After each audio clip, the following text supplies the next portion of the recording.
কার জন্য আপনি রোজগার করেন?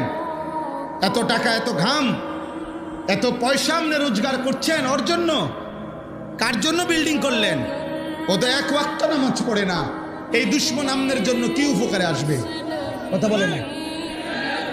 হ্যাঁ, ওই বাপ, আমনে যে আজকে 60 বছর হয়ে গেল, আমনে যে আজকে 30টা বছর ধরে এই বাজারে মাথার ঘাম পায়ে ফেলাইয়া একটা একটা টাকা রোজগার করেন, ব্যবসা করেন, আপনার স্ত্রীও বেপর্দা, আপনার ছেলেও নামাজ পড়ে না, আপনার মেয়েও পর্দা করে না, আপনি এনে বাজারে ঘাম ঝরে আর তারা বইয়া বইয়া টেলিভিশনে ঘরে সোফাত বইয়া তারা নর্তকীর নাচ দেখে, নাটক দেখে, সিনেমা দেখে।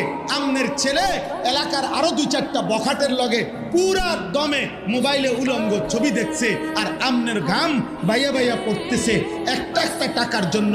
এই দুশ্মন যারা আল্লাহর দুশ্মন, নবীর দুশ্মন, ইমান ইসলামের দুশ্মন, যাদের ওযু নাই, সেজদা নাই, নামাজ নাই, দিন নাই, শরীয়ত নাই, এদের জন্য